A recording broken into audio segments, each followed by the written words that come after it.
করলাম। আজকে বৃহস্পতিবার বললাম তোমাদের পুজো দেখো কী রকম কালো হয়ে গেছে আর কীরকম ছোট ছোট হয়ে গেছে দেখতে পাচ্ছ। দেখো বন্ধুরা, আর এইদিকে ফুলকপি, পনির আর আলুদের তরকারিটা আমার করে নিয়েছি, এটা তোমাদের সঙ্গে শেয়ার করি।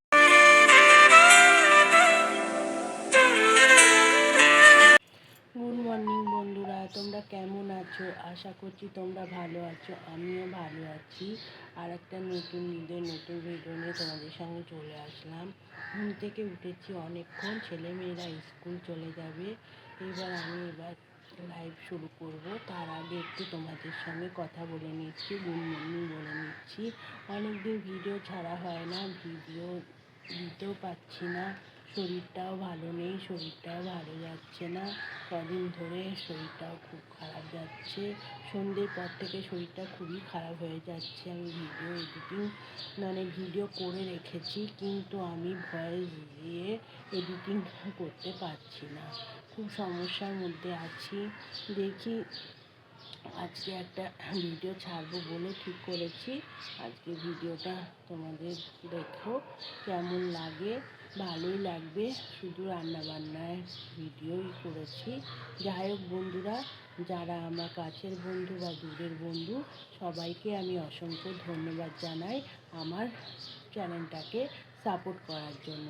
তোমরা আমাকে সাপোর্ট করো, আমিও তোমাদের সাপোর্ট করব। একের অপরের সাপোর্ট না করলে এই প্ল্যাটফর্মে টিকে থাকা যাবে না, এটা তো তোমরাও জানো, আমিও জানি।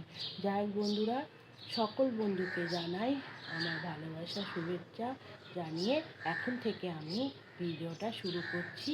সকাল যা যা করবো আমি সবই মোটামুটি তুলে ধরার চেষ্টা করব। যাই হোক, এইবার ভিডিওটা আমি শুরু করছি। দেখো বন্ধুরা, সকালবেলায় পাস্তা করেছিলাম, সেই পাস্তাটাই দেখাচ্ছি তোমাদেরকে। পাস্তা করেছি সকালবেলায়, ছেলে মেয়ে স্কুলে নিয়ে গেল পাস্তাটা। আর আজকে অনেক দিন পর পাস্তা করলাম টিফিনে।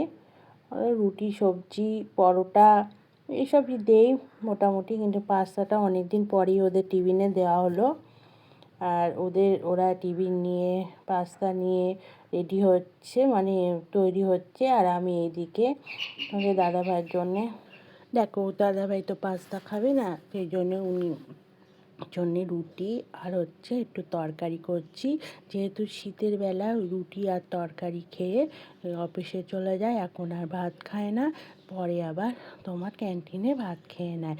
আর এদিকে দেখো ডিমের ট্রে নিয়ে এনেছে, সেই ডিমের ট্রেটাও তুলতে হবে, একটা করে মাছও আনা হয়েছে। আর তোমার এখানে কিছু বাসন কোসন আছে, সেই বাসন কোসনগুলো আমাকে মাজতে হবে। এখন সকালে অত তাড়া নেই বন্ধুরা, কেননা তোমাদের দাদাভাই রুটি তরকারি খেয়ে চলে যায় অফিসে, আর দুপুরবেলায় ক্যান্টিনে কিছু খেয়ে নেয়, রাত্রিবেলায় এসে আবার যেরকম আমি রান্না করি ভাত তারপরে মাছটা যেগুলো রান্না করি দুপুরবেলায়, সেগুলো আবার রাত্রিবেলায় এসে খায়।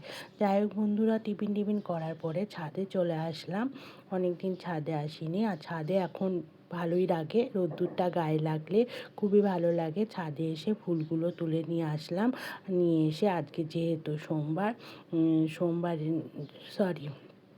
আজকে যেহেতু বৃহস্পতিবারের ফুলের মালা টালা এগুলো একটু আনি, আর একটু মিষ্টি কলা এগুলো দিই, যেহেতু বৃহস্পতিবার লক্ষ্মী পুজো করতে হয়, পাঁচালি পরতে হয়। আর কিছু মালাও কিনে নিয়ে আসি, এনে আজকে পুজোটা ভাবে মানে অন্য দিনের তুলনায় বৃহস্পতিবারে পুজোটা একটু দেরি হয় বন্ধুরা, কেননা বৃহস্পতিবার যেহেতু প্রদীপ তারপর বাসন কোসন ঘর টর সব মাজতে হয়, মেজে পুজো করতে হয় বন্ধুরা। দেখো বন্ধুরা, আমার পুজোটা হয়ে গেছে, আমি বইটাও পড়ে নিয়েছি, তোমাদের সঙ্গে শুধু পুজোটাই শেয়ার করলাম। আর শেয়ার করলাম না কিছু, কেননা এখন অনেক বড় ভিডিও হয়ে গেলে কেউ দেখতে চায় না, আর ভিডিও তো এখন দেখতেই চায় না। এখন মানুষ লাইভের পেছনে দৌড়চ্ছে, আর লাইভই করেই ওয়াচ টাইম বাড়াচ্ছে। ভিডিওটা তো খুব একটা কেউ দেখে না, 2-4 জন ছাড়া কেউই ভিডিও দেখে না। আর একটু বড় ভিডিও হয়ে গেলেও কেউ দেখতে চায় না বন্ধুরা। যাই হোক বন্ধুরা, পুজোটা তো আমার হয়ে গেল, পুজোটা তো করে নিই। দেখো বন্ধুরা, পুজো টুজো তো করলাম। আজ বৃহস্পতিবার বললাম তোমাদের, পুজো করতে দেরিও হয়ে গেছে। তারপর তোমাদের দাদাভাই দেখো মশরুম নিয়ে এসছে বাজার থেকে। আমার ছেলে মেয়ে আবার মশরুমটা খুব ভালোবাসে। আর একটু মটরশুঁটি নিয়ে এসেছে। মটরের দাম প্রচুর, 150 টাকা করে এখন কিলো। এখন তো বেশি খাওয়া যাবে না, অল্প সামান্য নিয়ে এসেছে, যাতে মশরুম মটর আলু দিয়ে রান্না করলে ভালোই খেতে লাগে। আর এইদিকে দেখো ফুলকপি একটা ছিল, সেটা আমি সিদ্ধ করলাম। আর আগের দিন আমি একটু শনিবার দিন পনির আনিয়েছিলাম, পালক পনির করেছিলাম। আর একটু পনির আমি রেখে দিয়েছিলাম। এবার পনিরটা আমি কি করব ভাবছি কি আমি পনিরটা দেব মশরুমের মধ্যে, না পনিরটা দেব ইয়ের মধ্যে, তোমার ফুলকপির মধ্যে। এইসব ভাবতে তারপর ভাবলাম ফুলকপি তো আমার মেয়ে আবার খাবে না, মানে সেই রকমভাবে খাবে না।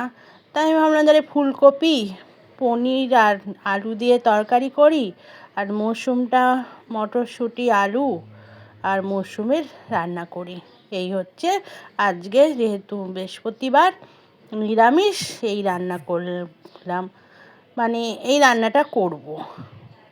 যাই হোক বন্ধুরা, মশরুমটা আমি ছুরি দিয়ে কেটে নিচ্ছি, বটি দিয়ে আর কাটছি না। তোমরা দেখতেই পাচ্ছ মশরুমটা 2 ফালি করে নিচ্ছি। এটা দেখতে যতটা বড় লাগছে, যখন আমি সিদ্ধ করে জল ফেলে দেব তখন দেখবে কী রকম লাগে। তোমরা অনেকেই হয়তো মশরুম রান্না করেছো জানো, আবার অনেকেই হয়তো জানো না মশরুম কী করে রান্না করতে হয়। আবার অনেকেই জানে, বেশিরভাগ লোক জানে। এই মশরুমটা দেখো কত বড় লাগছে, দেখেছো? দেখো মশরুমগুলো কত বড় লাগছে, দেখেছো? 4 ফালি করে আমি কেটে নিয়ে আমি একটু জল আর এর মধ্যে একটু নুন দিয়েছি, সামান্য নুন দিয়ে এই মশরুমটাকে আমি এখন ফোটাবো। দেখবে ফোটানোর পরে জলটা কতটা কালো হয়ে যায়, এতটা কালো হয়ে যাবে সে তোমরা দেখলে বুঝতে পারবে। আগে মশরুমটা ফুটুক, ফোটানোর পরে তোমাদের দেখাচ্ছি আমি। দেখো কেমন কালো হয়েছে জলটা। আর মশরুমগুলো দেখেছো, সে যখন মোটা মোটা মশরুমগুলো এখন চোখে দেখতে পাচ্ছ, কিচ্ছু দেখা যাচ্ছে না, মানে এত নরম হয়ে গেছে, এতটা ছোট হয়ে গেছে। তখন মনে হচ্ছিল কতটা 2 প্যাকেট মশরুম, মনে হচ্ছিল কতটা মশরুম মানে আমি রান্না করছি। আর এখন যখন সিদ্ধ করছি, দেখো যত সিদ্ধ করছি তত জলটা কিন্তু কালো হয়ে যাচ্ছে, দেখেছো? জলটা কেমন কালো হয়ে যাচ্ছে। এই জলটা এইবার সিদ্ধ করে ভালো করে জলটা ফেলে আবার ফের জলে ধুয়ে তারপরে আমি রান্না করব। দেখো কী রকম কালো হয়ে গেছে, আর কিরকম ছোট ছোট হয়ে গেছে, দেখতে পাচ্ছ? দেখো বন্ধুরা, আর এইদিকে ফুলকপি পনির আর আলুদের তরকারিটা আমার করে নিয়েছি। এটা তোমাদের সঙ্গে শেয়ার করলাম না, সব কিছু রান্না শেয়ার করলে ভিডিওটা অনেক বড় হয়ে যাবে, ওই জন্যে আর সময়ও লাগবে। ভিডিও করব এদিকে রান্না করব, এইদিকে বৃহস্পতিবার দেরিও হয়ে গেছে পুজো করতে, সব কিছু ওই জন্যে ফুলকপি পনিরের আলুর তরকারিটা হয়ে গেছে। আর এইদিকে দেখো মশরুম আলু আর মটরশুঁটিটা কষার পরে ওইদিকে দেখো আমি জল বসিয়ে দিয়েছিলাম, জলটা দিয়ে দেখো মশরুম আলু আর মটরের সবজিটা আমার হয়ে গেছে। দেখো কত অল্প সবজি হয়েছে, দেখেছো? 2টো মশরুমের কোনটুকানি মশরুম হয়ে গেছিলো, মানে সিদ্ধ করে জল ফেলে দিয়েছি, একদম চামচি পানা হয়ে গেছে, দেখতেই পাচ্ছ। দেখো বুঝছো? দেখো বন্ধুরা, আবার সেই সন্ধেবেলায় চলে আসলাম। দুপুরবেলা রান্নাবান্না করে সেগুলো শেয়ার করার পরে আর ভিডিও করা হয়নি। তারপরে সবার লাইভে ছিলাম, একটুখানি শুয়েও ছিলাম, সবার লাইভ অ্যাটেন্ড করলাম, একটুখানি শুলাম। সন্ধেবেলায় চলে এসেছি বাঁধাকপির পকোড়া করতে। তোমাদের দাদাভাই বাসে উঠে আবারকে বলল ফ্রিজের মধ্যে একটা বাঁধাকপি আছে না, বাঁধাকপির পকোড়া করো না, আমি যাচ্ছি বাঁধাকপির পকোড়া আর চা খাবো। আর এদিকে দেখো একজনের লাইভ কিন্তু আমি দেখছি। এইবার সকালবেলায় ছেলে মেয়ের পছন্দের খাবার বানালাম মশরুম। তোমাদের তো দেখালাম মশরুম আর পনির আমার ছেলে মেয়ের পছন্দের খাবার। আর তোমাদের দাদাভাই এবার আবদার করেছে বাঁধাকপির পকোড়া খাবে, সেটাও আমাকে করতে হবে এখন। আর দুপুরে দেখো অল্প বাসন আছে, সেগুলো কিন্তু এখনও মাজিনি। সবার লাইভেই ছিলাম, দুপুরবেলায় বাসন মাজিনি, শুয়ে সবার লাইভগুলো অ্যাটেন্ড করলাম, করে এখন বাঁধাকপি সিদ্ধ করে তোমাদের দাদাভাই বাসে উঠেছে, আমি একজনের লাইভ দেখছি আর বাঁধাকপির পকোড়া করছি। বরমশাইয়ের আবদার পূরণ করতে হবে, বরমশাইকে একটু হাতে রাখতে হবে বলো। তোমরা তো সবাই জানো যে মেন তাকে একটু হাতে রাখতে হয়, ওনাকে হাতে রাখার জন্য ওনার আবদারটা এখন পূরণ করতে হবে আমাকে। আর এদিকে দেখো সন্ধেগুলো সব দিয়ে তারপরে গেছিলাম বাঁধাকপির পকোড়া করতে, বাঁধাকপির পকোড়া। দেখো বন্ধুরা, এরপরে আমি আর কোনো ভিডিও করিনি, এখন এসেছি রান্নাঘরে রুটি করতে। এইবার রুটি করব, আর তোমাদের আর ভিডিওটা আর বড় করব না, এখানেই ভিডিওটা শেষ করছি।